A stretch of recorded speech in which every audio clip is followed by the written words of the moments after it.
tardes, señoras y señores. El día de hoy en el Foro Económico Social en su programa El FES tengo como invitado al ingeniero Víctor Montero Jara. Bueno, ¿quién es el ingeniero Víctor Montero Jara? Es parte de la epopeya del tema ideológico del Perú.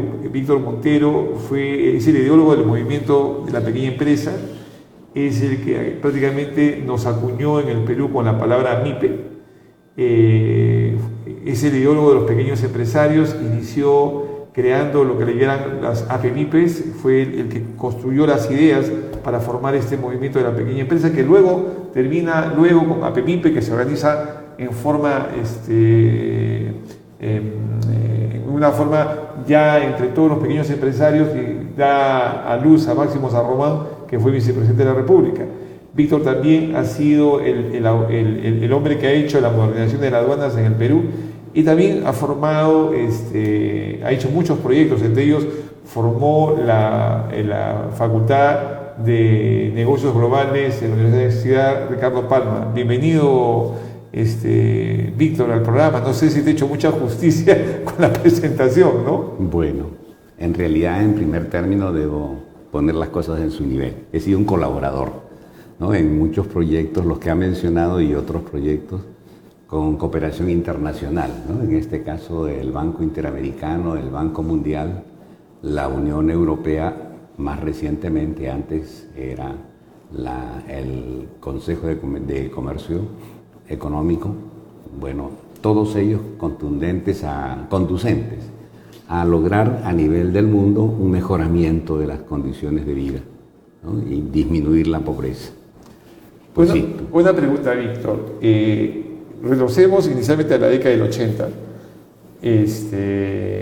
Cuando tú comienzas a mirar ese movimiento de la pequeña empresa, un país caótico donde la pequeña empresa no existía, ¿no?, y propones el tema de la asociatividad. ¿Puedes darnos una foto de lo que vistes en esa época que promovió justamente estas ideas que planteaste para el movimiento de la pequeña empresa? Bueno, resumiendo en forma por lo demás breve, en los años 60, por el mensaje dado por la gente de la CEPAL, la Comisión Económica para América Latina, hablan de todo un proceso de industrialización por sustitución de importaciones, ¿no? Esto se plantea de alguna manera y en términos generales allá por la primera quincena del mes de agosto del año 61 en la conferencia de la Alianza para el Progreso, ¿sí?, organizada por la OEA y con participación de los países latinoamericanos. De ahí nace un espíritu de industrializar nuestros países, los cuales, con la teoría que ya nosotros habíamos aprendido en la universidad, establecíamos un nexo entre las capacidades productivas, ¿no?, y los tamaños de los mercados. Nuestros mercados eran pequeños. No voy a explicar las razones, ahí tendríamos que entrar a explicitación de temas críticos. Esta situación avanza en los años 70, donde ya se produce una total protección del mercado interno, de manera que ya no solamente eran aquellas empresas patrocinadas, promovidas por el espíritu mismo del mensaje de la CEPAL, por empresarios, ¿no?, y por el propio gobierno. Esta figura llega hacia los 80 y se advierte una realidad. La pequeña empresa prácticamente existía, pero no tenía, nadie la descubría todavía. Entonces ahí yo recibo un contrato de la OIT, ¿no?, y trabajo y hago un diagnóstico de lo que ahí hasta ese momento se podría advertir. Todavía no había precisión si era pequeña empresa o pequeña industria. Entonces, en realidad, en el Perú le llamamos industria al sector de transformación y pequeña empresa era todo, ¿no? Entonces había que trabajar algo concreto y nos orientamos hacia la pequeña industria, pequeña empresa industrial. Y de esa manera, en los años 80, trabajamos el tema en el Acuerdo de Cartagena. También yo voy a trabajar a ese programa y a nivel de todos los países que eran suscriptores de ese acuerdo. Y luego, lo que sigue ya para adelante, lo reforzamos con una participación y una colaboración de la Fundación Konrad Adenauer, que nos permitió la organización a nivel nacional de los países integrantes del Acuerdo de Cartagena. Y de ahí en adelante, pues lo que ya resulta es que dejamos organizada una federación y una confederación a nivel andino. Por razones propias de trabajo yo tuve que ir caminando técnicamente hacia otro proyecto. Ya los hijos crecían, se necesitaban más recursos, entonces era necesario ir en la búsqueda de proyectos que a la par te generaran los ingresos para defender la situación de la casa. Una pregunta, si esta época de producción por sustitución de importaciones, ¿no?, que es la filosofía que existía, el CEPAL, un tema proteccionista, hay que también poner el enfoque que los países desarrollados no tienen el enfoque que tenían ahora, ¿no? Eran mucho más mercantilistas, podríamos decirlo. Entonces, en ese momento, hablar de TLC era que te manden a la hoguera, ¿no? Fíjense los cambios de mentalidad que han habido en estos 50 años. ¿Estamos en lo correcto? Bueno, en realidad Estados Unidos plantea una política en su condición de nuevo país hegemónico. Había reemplazado a partir del año 45 a Inglaterra en la cúpula, ¿no?, del ordenamiento mundial. Y Estados Unidos, pues todavía con experiencia limitada, pero con mucha proyección económica, particularmente empresarial, necesitaba, por ejemplo, vender su maquinaria, ya que advertía los visos iniciales de una transformación tecnológica. Entonces nuestros países eran simple y llanamente los laboratorios de ensayo primero y después las fuentes de recepción de maquinaria, equipo, ¿no?, y acompañados de todo su proceso tecnológico. Entonces prácticamente, y se nos ofrece primero en los años 61 precisamente todo un programa de apoyo de $20.000 millones para toda América Latina, para que vayamos desarrollando la institucionalidad y la infraestructura. Con el gobierno militar ya se desarrolla de alguna manera concreta, en el caso de Perú, ¿no?, el establecimiento y la protección de las empresas creadas. Y en los años 80, que ya se produce un gran cambio que yo en su momento quisiera conversar y explicar, en el año 82, al cambiar en Estados Unidos la presidencia de Carter por Reagan, en Estados Unidos se diseña una nueva política por la cual ellos dejan atrás el sector transformación manufacturero y pasan a los servicios. Es importantísimo entender. Y a la vez establecen una política, ¿no?, macroeconómica diferente. La que había era que tú jugabas con el tipo de cambio, la política monetaria, ¿no?, y la política fiscal, y como resultado de ella, si lo hacías bien, había crecimiento de la economía y crecimiento del empleo. Pero con esta nueva política tú partías de una definición de la tasa de inflación anual, que era techo, y ella ya te daba los rangos para que cada uno de las autoridades o ministros de economía, ¿no?, jugaran el rango del cambio, del tipo de cambio, al rango de la tasa de interés y al rango de la presión tributaria. Eso no lo han entendido. Esto entró al Perú recién en los 90, en el gobierno de Fujimori. Mire, pasaron del 82 al 93, ¿no?, con Germán Suárez, ¿no?, como presidente del Banco Central. Antes había estado otro presidente, de Germán, después de un periodo bien amplio, ya sigue el actual presidente del Banco Central. Pero sientan la base de un ordenamiento en donde la tasa de inflación tiene un rango de 0,5 para arriba y 0,5 para abajo, y eso es lo que tiene que conservarse. De manera que no es el mérito de cómo era nosotros hasta el 92, donde tú jugabas con la expansión monetaria, con el crédito, con el tipo de cambio, ¿no?, en función de tus intereses. Ahora ya no, ahora es en función del interés del sistema, ¿no? De acuerdo. Una pregunta, quiero cerrar la década del 60. Has mencionado el tema de la Alianza por el Progreso, también entran los cuerpos voluntarios de paz. ¿Eso fue de una manera para contrarrestar la influencia cubana en Latinoamérica? Por lo menos hay menciones explícitas, ¿no?, sobre el tema, y a su vez también hay menciones implícitas como de que el presidente Kennedy ¿no? Explicitó, pero no explicitó, sino que desarrolló una campaña política en favor de que eso se hiciera, porque entre otros había un argumento de peso en el otro lado de la balanza, que era la influencia, en ese caso, pues, del comunismo, ¿no? Que de alguna manera era representado por la presencia de la proyección rusa, soviética, hacia Cuba, y desde Cuba hacia América Latina. Claro, y una manera de contrastar. Ahora, y ahora regresamos con respecto a una fase intermedia. ¿Tú crees que en el Perú ha habido un modelo ideológico propio en Latinoamérica o en el Perú? Date cuenta que en el modelo económico que me estás hablando, casi en esa época de los 80, todos los países de América Latina estábamos en crisis, con excepción de Chile, ¿no? Con excepción de Chile, ¿no? Chile era un país que sí seguía desarrollando, mientras que Latinoamérica se hundía, ¿no? Con respecto al contexto económico. ¿Tú crees? Pero indistintamente los latinos siempre hemos copiado algo de terceros. ¿Tú crees que hay algo propio de nosotros mismos o con una visión con respecto a esto, cerrando esta época de los 80? ¿Cómo no?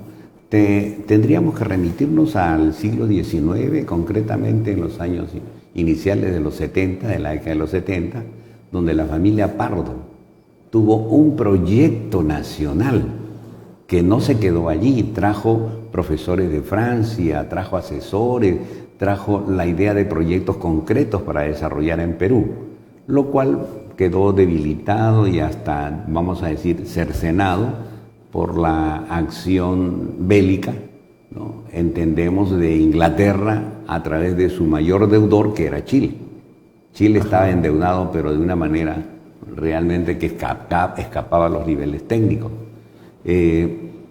Lo que es fácil encontrar, y hay una tesis, de alguna manera, te la menciono, explícita, en los trabajos de investigación que se dirigían en el Banco Central de Reserva, donde cada 30 años se cambia el modelo macroeconómico. Los primeros 30, bueno, fueron para nosotros de una bonanza, acompañados de las demandas planteadas por la Primera Guerra Mundial, ¿no? De 1914 a 1918.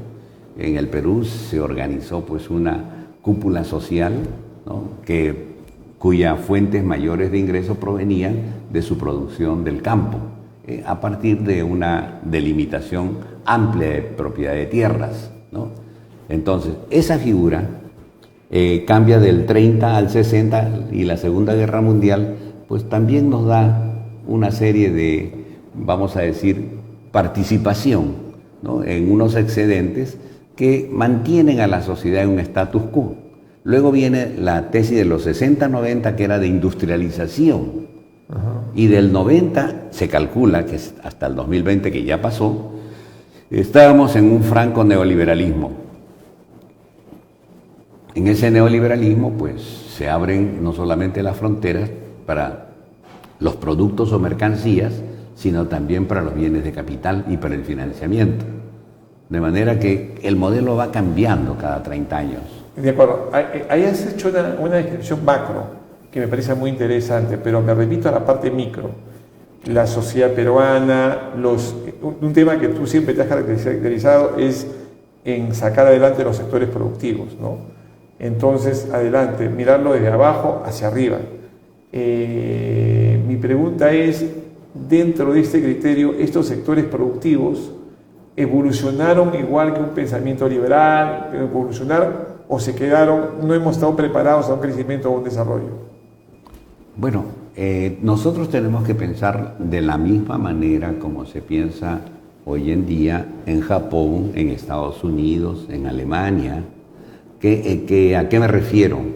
Las élites o las familias más poderosas de ese país, acompañados de los políticos y el resto, ¿sí?, definen claramente un papel de la economía, tanto dentro como su papel en el orden mundial. Ahora, nuestras economías, por ejemplo, nosotros podríamos haber vivido una época también excelente, ¿no?, la presencia de los ingleses, pero que no se notaba mayormente, y en la época del guano. No era porque nosotros habíamos desarrollado una política que fuera armoniosa con lo que queríamos explotar en el país y con las necesidades de nuestra población, sino por necesidad concreta del despliegue económico que se estaba produciendo en Inglaterra, ¿no? Como consecuencia de su liberalismo, de su patrón de oro manejado por ellos, ¿no? Y que hacía que en todos los países ellos pudieran obtener intercambios favorables para ellos.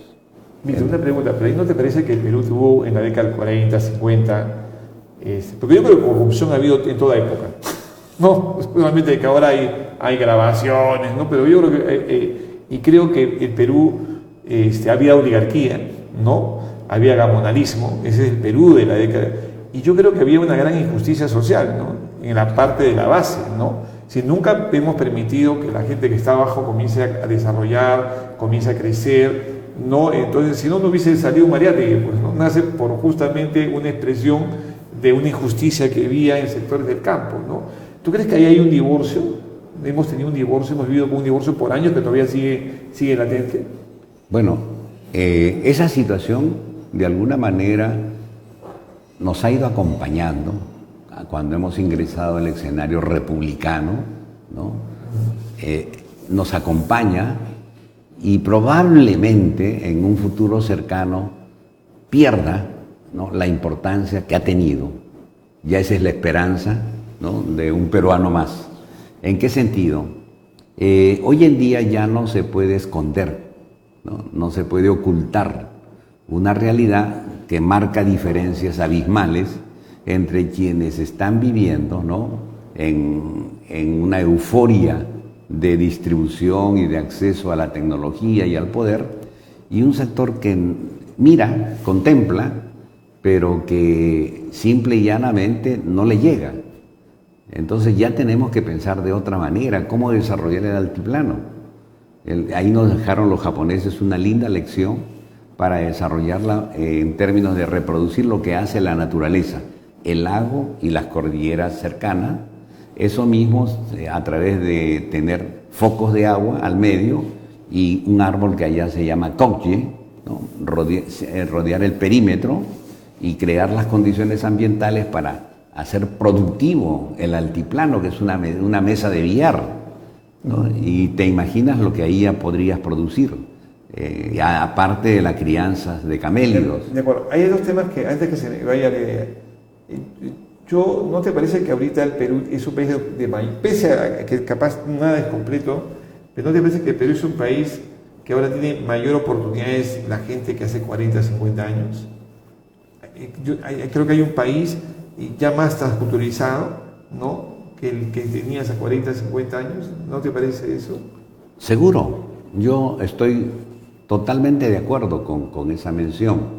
Nuestro país hoy en día, gracias a, ¿no?, la participación de la economía peruana, aunque le toque cada día menos, ¿no?, pero sin embargo, esto de alguna manera, por la misma tecnología de la comunicación, de la información, va haciendo que la población también vaya accediendo.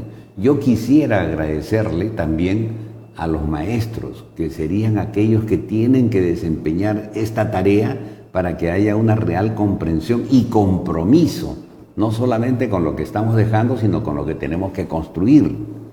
Ellos tienen que desarrollar esa actividad, porque ellos son los que nos van a nutrir del caudal de trabajadores calificados para que podamos nosotros realmente tener lo que se requiere, la clave del éxito. Mira, Estados Unidos cae en los 60, 70 por la baja de la productividad.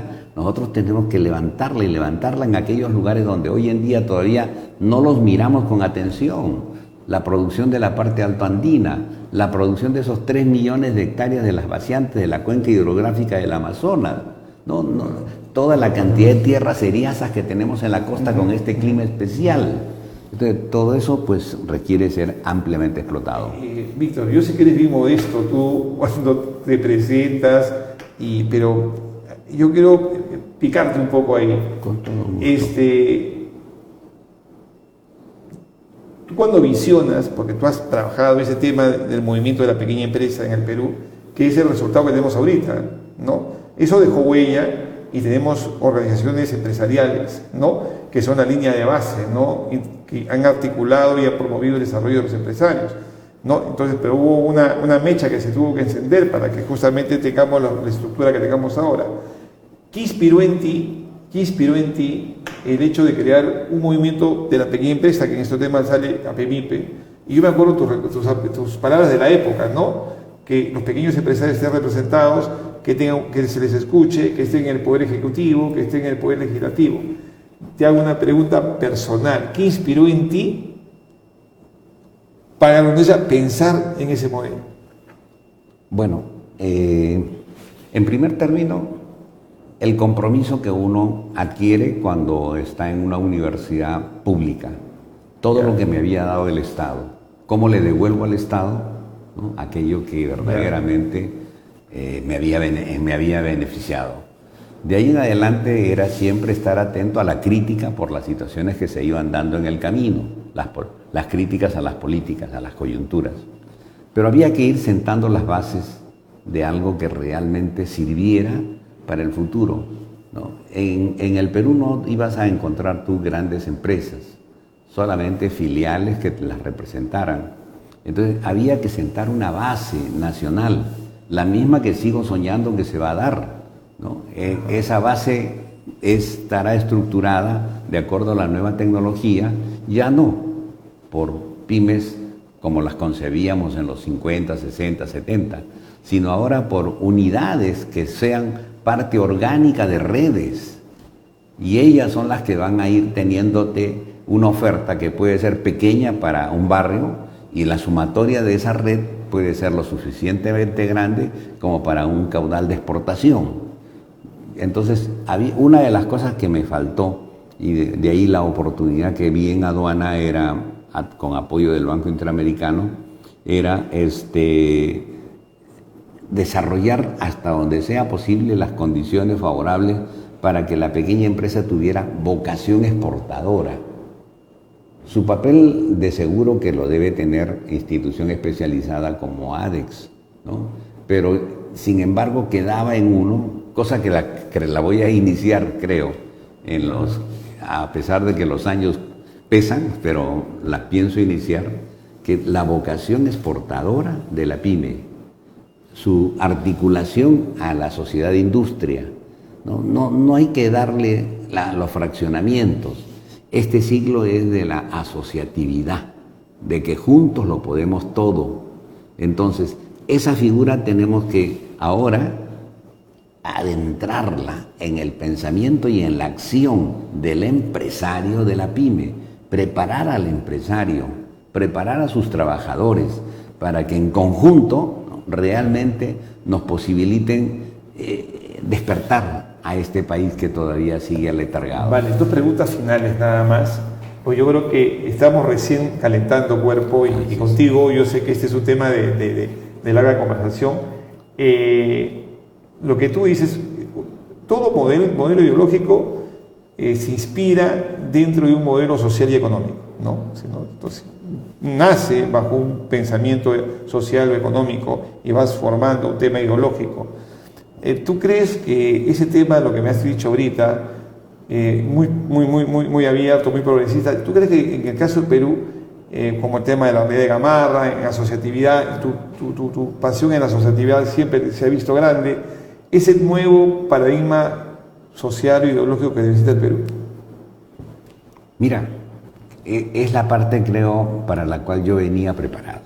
La otra ha sido una improvisación, pero que puede ser pulida, complementada y sobre todo con estadísticas. Bueno, en cuanto a que vemos el escenario mundial, así tenemos que acostumbrarnos. Yo, por razones de trabajo técnico, he estado en varios países, entre otros Colombia, Chile, y veía cómo sus organizaciones, cúpula de sus sectores empresariales, tenían una visión y un compromiso que yo quisiera que también lo tengan, ¿no?, en gran medida nuestros dirigentes empresariales, de la Cámara de Comercio, de la Sociedad de Industria, que realmente de la gente que está en ADE, en COMEX, o sea, toda esa cúpula organizacional debe estar participando. ¿Y los pequeños?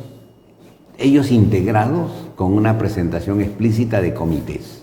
Ya te entendí. ¿No? Pero entonces, con mejor preparación, ¿no? Y pues que también vayan accediendo a la organización de verdaderas instituciones que les sirvan: crédito, acceso a la tecnología, organización para exportar. Son claves, sin ellas, y que tengan páginas enteras de los medios de comunicación. Entonces, sin que al comienzo tengan que aportar necesariamente en la publicidad, que le vayan dando a cuenta, porque en el futuro lo van a hacer. Mira, tenemos que mirar hoy en día con mucha claridad hacia dónde va el mundo.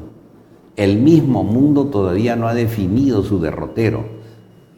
Todavía los centros hegemónicos para Europa, Alemania, para América Latina o para la América del Norte, a Estados Unidos y la China, están en una pugna económica, política, que debe generar una serie de trastornos. No tengamos, digamos, ese temor, ese pavor. No, esperémoslo, pero vayámonos preparando. El empresarial debe prepararse en la época mala para gozar y usufructar la época buena. Y ahora la teoría del conocimiento nos hace que nuestras universidades tengan una investigación permanente de lo que hacen y se supone que van a ser los países hegemónicos, y desde ahí descolgar las líneas de acción. Ya no es lo que podemos. En la pesca tenemos para desarrollar nosotros lo que hasta ahora no hemos hecho: valor agregado. No me sale un gramo, ¿no? Coordinando con los que los explotan para que tengan mayores ganancias. En la minería tenemos que juntarnos los países. Una cosa, Víctor, con eso tenemos que terminar la entrevista. Sí. Estamos comenzando porque eran 3 partes para mí. La primera, la introducción del antecedente, cómo estamos, y terminamos con lo que estás hablando tú. Nos quedó corto, te voy a volver a invitar, Víctor, para que ya hablamos con el tema del modelo. Yo agradecer la presencia del ingeniero Víctor Montero, él es mi maestro, ¿no? Muchas gracias, Víctor, por todas tus enseñanzas. Lo conozco a Víctor cerca de 40 años y yo era un joven con muchas ilusiones. Y Víctor fue mi maestro en la cooperación alemana. Entonces, y con eso aprendí demasiado. Gracias, Víctor, por todo. Bueno. Muchas gracias y nos vemos hasta el próximo año. Bien, gracias también.